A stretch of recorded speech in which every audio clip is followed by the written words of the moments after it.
por minuto. Ahora, si lo quiero hacer por día, lo multiplico por 1440 minutos que tiene el día y me da 1800 litros por día. Pero recuerden que lo que se filtra, o el ultrafiltrado, no es sangre, sino es plasma. ¿Ya? Entonces, no todo en la sangre es... Y acá tenemos eritrón, ¿se acuerdan? La bafipoa, y aquí el plasma. ¿Qué se está filtrando? El plasma. Y eso representa el 45 al 50%. Si ustedes sacan esa proporción del 1.25, 1250 mililitros, les da 690. De esos 690, ¿cuánto van por la arteriola aferente? Tan solo el 20%. Y el 20% de 690 es 125.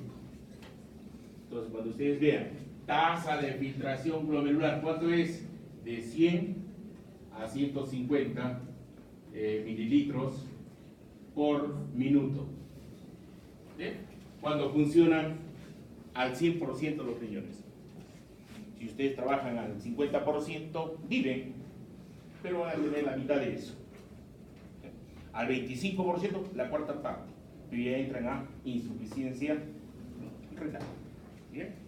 Ahora, lo que no entra, quiere decir sale el 80%, ¿a dónde? Por la eferente. ¿Ya? ¿Y cuál es la función de la eferente? Rescatar todo, secuestrar todo lo que se reabsorbe y dar oxígeno al sistema tubular. Esa es su función.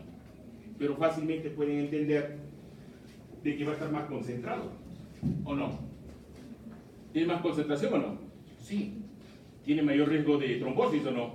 Lógicamente, ya ustedes saben qué es trombosis. ¿Bien? Vamos. ¿Cuánto elimino de estos 125 mililitros por minuto? Por minuto voy a excretar 1 mililitro por minuto. Y si lo multiplico por día, ¿cuánto sería? 1440 mililitros por día. Recuerden que hay un receptáculo, que es la vejiga urinaria. Hay un músculo liso, que es el detrusor, y es el que va a almacenar la orina. Y en un estímulo reflejo voluntario, vamos a evacuar. ¿Bien? Ya van a ver el simpático, parasimpático y el somático, ¿ya? A través del pudendo. Seguimos. Esta es nuestra membrana capilar. Entonces, el endotelio es fenestrado, tiene tus poros, tiene 7 a 10 nanómetros.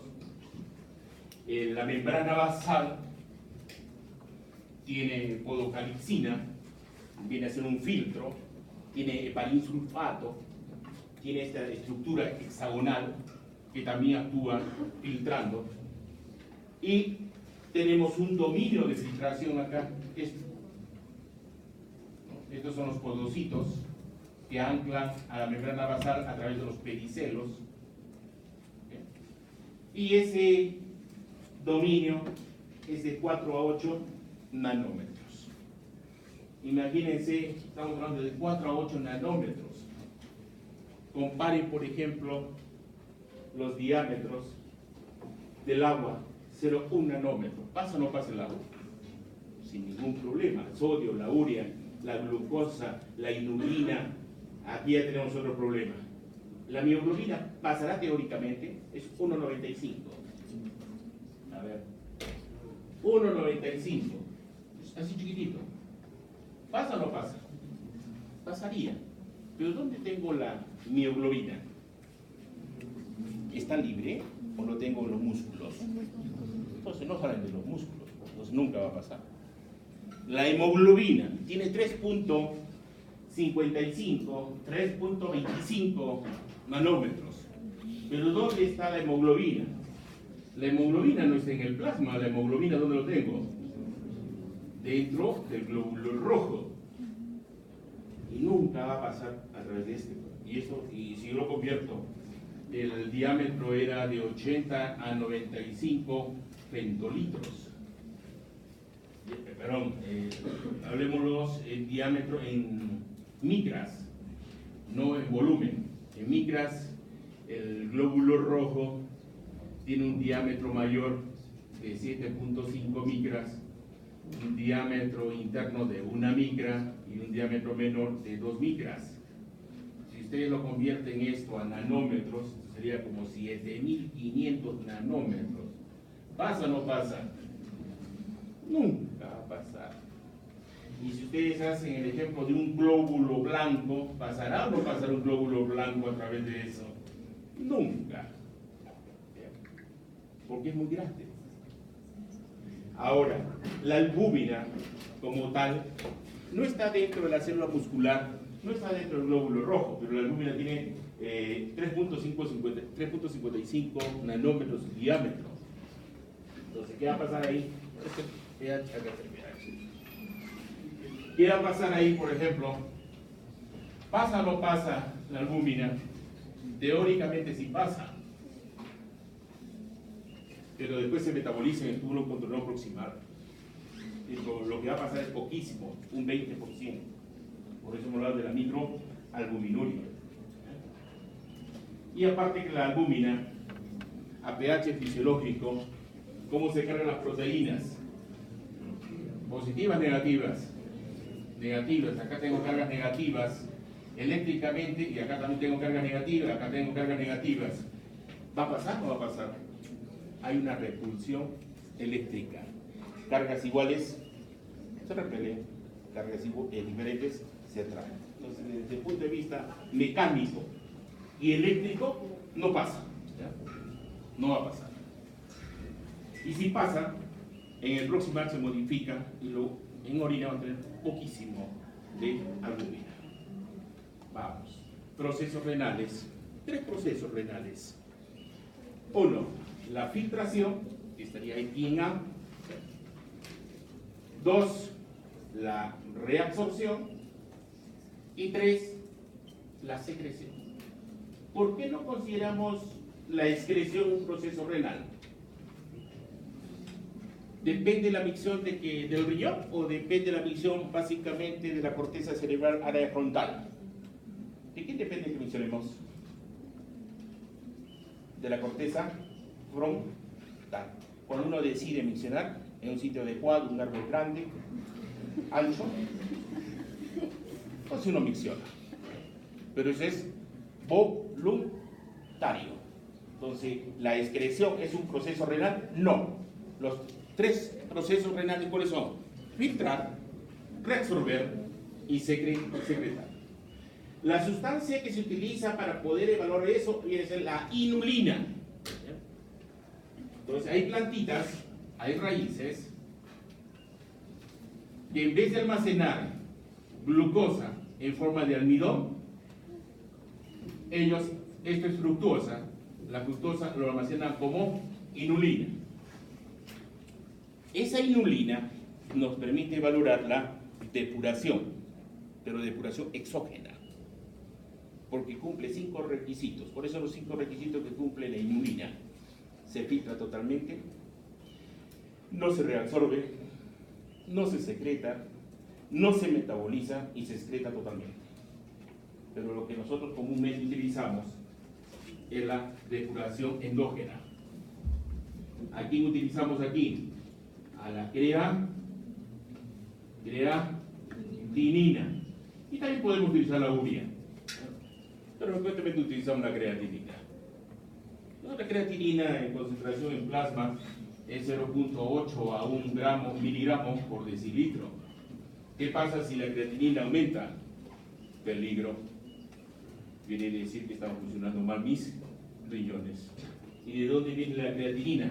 Viene de la creatina. ¿Y de dónde viene la creatina? De la arginina. La creatina la utilizamos en la actividad muscular.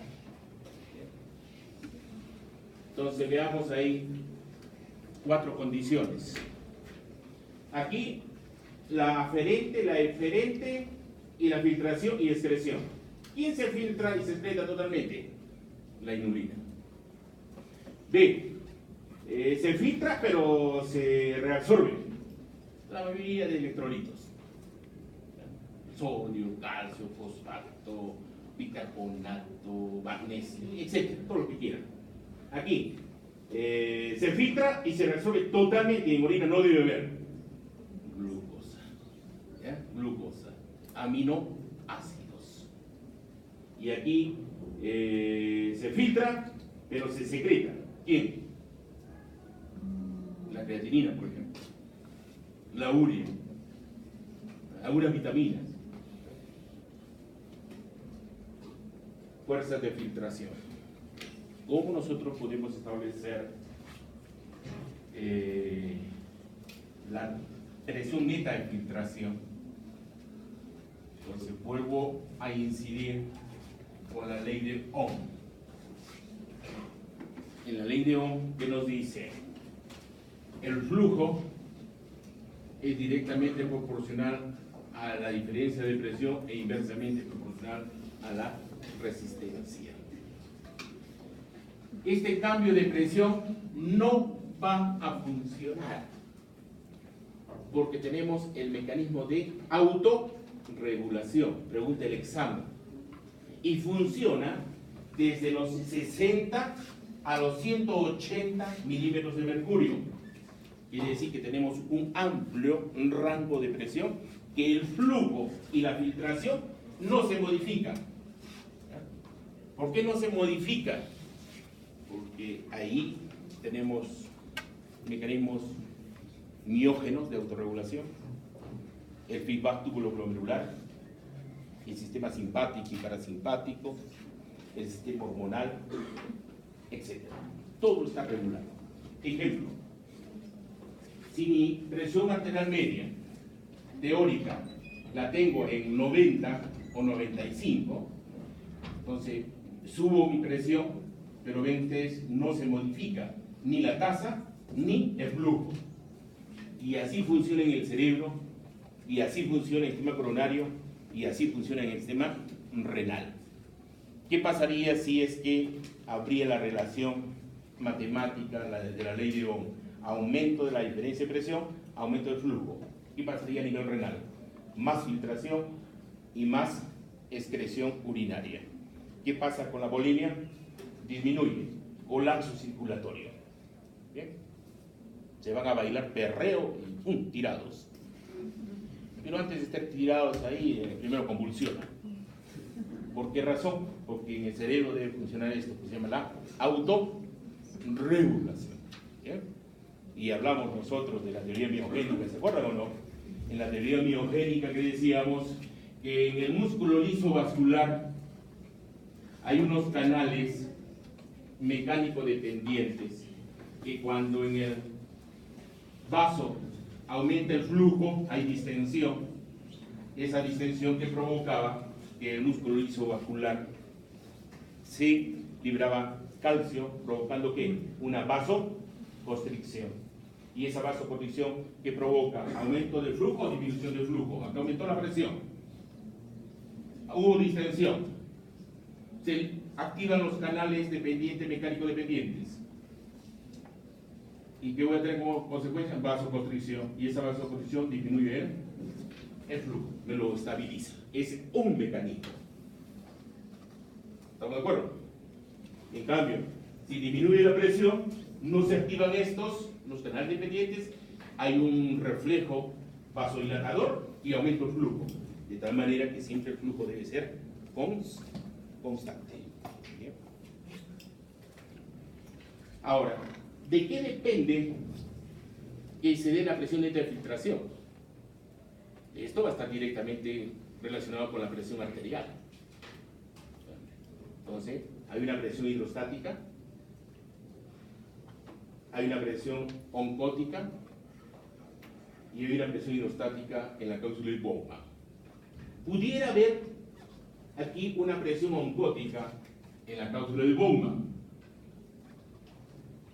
pero en una persona normal es cero, ¿ya? Es cero.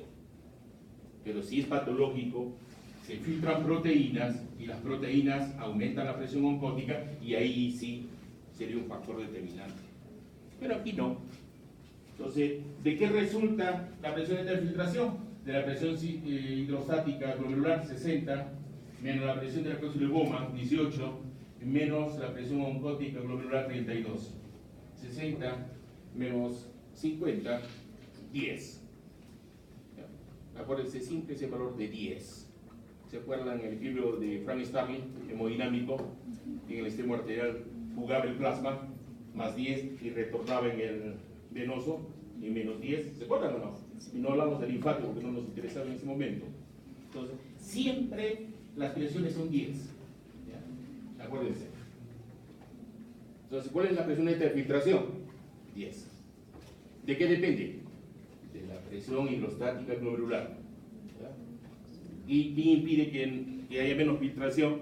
La presión hidrostática del cápsula de Bowman y la presión oncótica glomerular. ¿Bien?